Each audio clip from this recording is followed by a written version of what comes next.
All right, man, Torture Talk. You know what it is, man.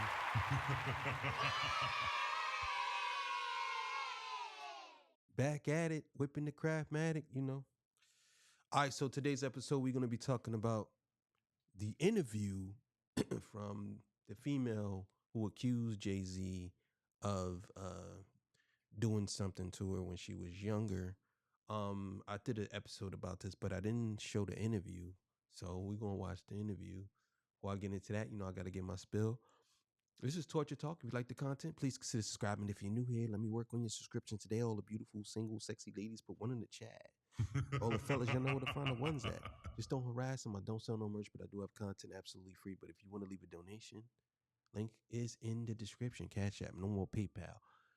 Listen, they call me the Hidden Gem. I went from 1,300 subscribers to over 13,000 subscribers, and I am the king of the North. Let me know what kingdom you from. We're going to get right into it, man. It's late, but show must go on. I got to do these episodes to bring to y'all, you know. So let's get it. All right, this comes courtesy of the Bill. You know what it is. Let's get it. So the plot thickens, bro. Apparently, Jay-Z's accuser had sat down and did an interview with NBC News. I believe they had spoke to this woman as well as her father. I believe they got a response from her father. They sat down and questioned her in regards to the situation. They also brought up some inconsistencies in her story. This is NBC saying this, that they had questioned her about. I'm gonna play the clip right now and see exactly what they're talking about. You should always advocate for yourself and be a voice for yourself. You should never let what somebody else did run your life. A 38-year-old mother from Alabama who has filed a lawsuit accusing Sean Diddy Combs and Jay-Z of raping her when she was 13 years old is speaking out to NBC News for the first time. She asked us not to reveal her identity. What made you want to come forward and talk today? Because I think that I've been quiet long enough about what I've been through, and it's been hard enough to be quiet.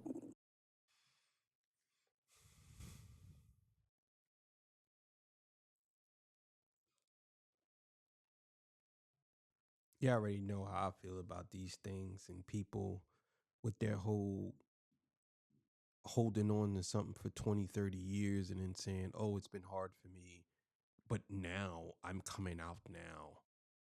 Why are you coming out now? Because you see people getting money from these people. So that's why you're coming out now. Because, you know, two things could be right at the same time. There's a lot of y'all so-called victims out there are also wannabe rich victims too. Oh yeah, it's me. I was assaulted when I was 7 years old. I'm 65 now. Like, stop. It just, to me, some of this stuff just doesn't make sense. And it's so annoying to see how people back these people knowing that this could be a lie.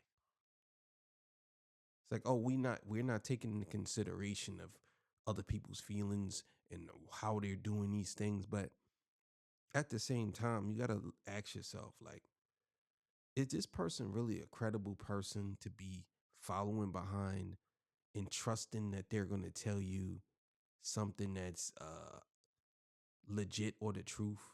Like, I don't know. It just doesn't sit right with me. But it's a chapter of my life that I'd like to close. An NBC News review of her account found inconsistencies with her allegations. She says that she went to the MTV Video Music Awards in 2000 to catch a glimpse of her favorite celebrities. You weren't scared to be all alone? No, with having autism is like feeling like you live your life. Hold up. She said what? She got autism. What? Hold up. I didn't even know this. I didn't hear about this part. So wait, she has autism? And she was traveling when she was 13? And the friend that took her there was 20 years old and she was 13 with autism? Oh man, I need to run that back. I need to hear that again. Having autism is like feeling like you live your life in a shatterproof drug roll.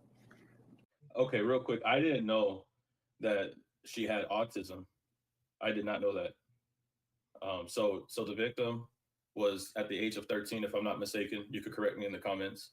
And now we know that she has autism. When you are worried about giving gifts, you might also return automatically. Ball. The world's on fire.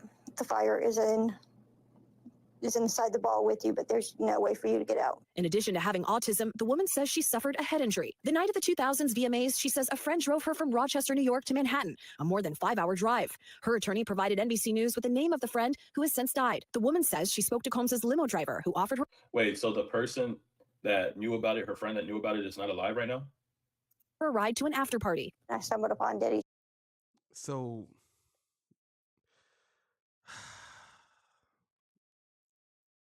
I really don't want to have to go in on this woman because she has autism, but I'm sorry. The truth must be revealed. So let me get this right. You had autism. Your friend drove you 5 hours, 5.5 hours to the VMAs, which was on a Thursday. And you were 13, which means you would have had to been in school. So you'd have had to cut school that day. Yeah, this is getting crazy. Let's keep it going. Died. The woman says she spoke to Combs's limo driver who offered her Wait, so the person that knew about it, her friend that knew about it, is not alive right now? a ride to an after party. I stumbled upon Diddy's driver who told me that I was exactly what Diddy was looking for. What did you think when he said that to you? I thought it meant that I was just pretty.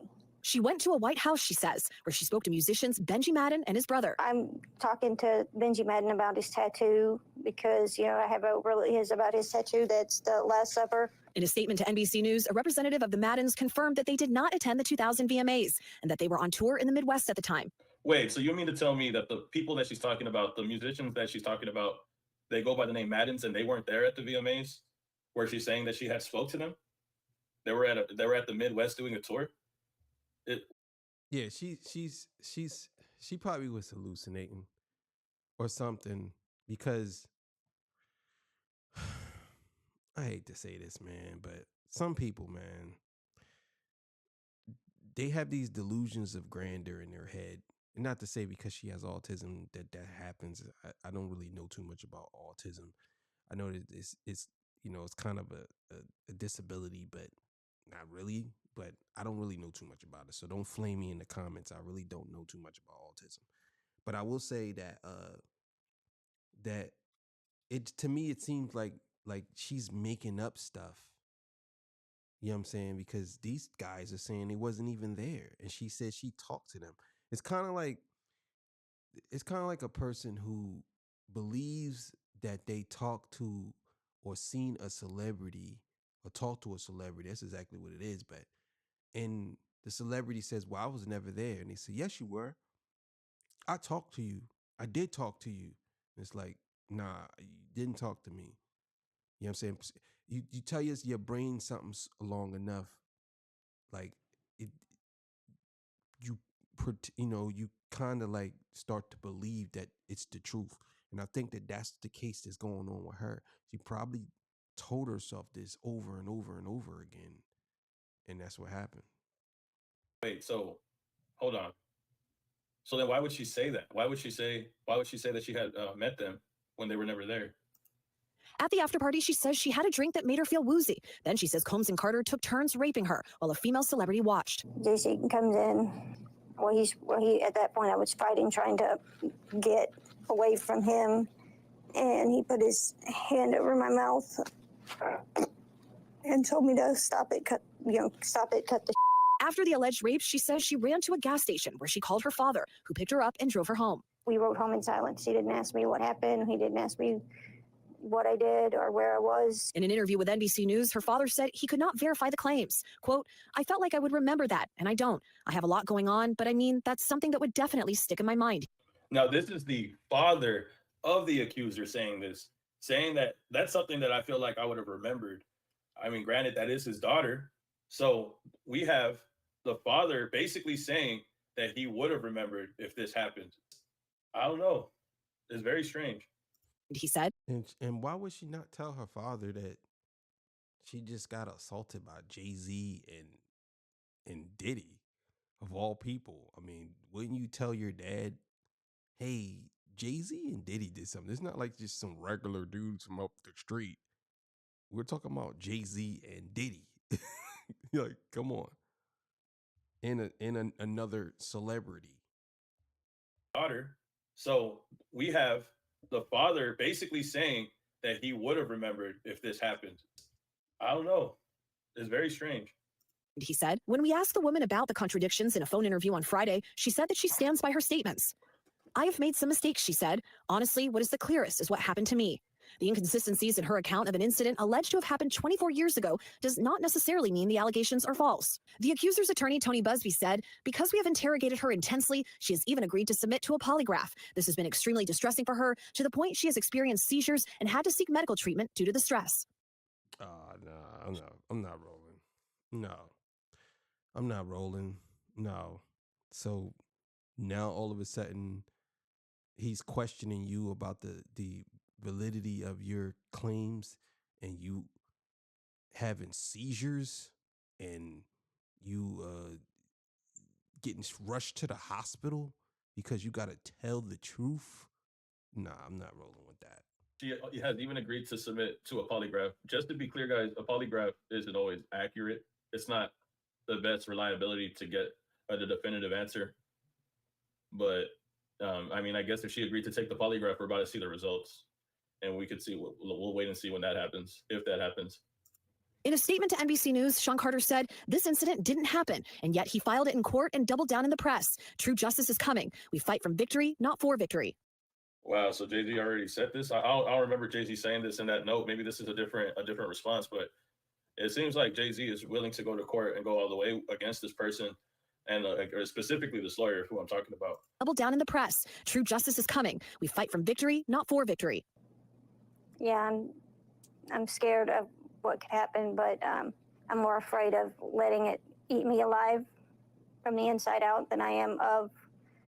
Listen to this. It's just you can get lost in here. You know, being chastised by their fans.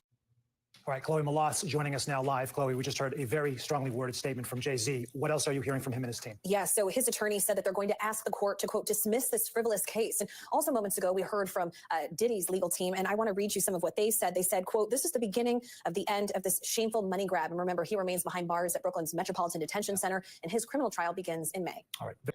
Now, and this is something that I was going to say, bro. I mean, Diddy, this all goes back to Diddy. This all goes back to what happened with Diddy, with the situation that happened with him in regards to all the lawsuits that he's facing.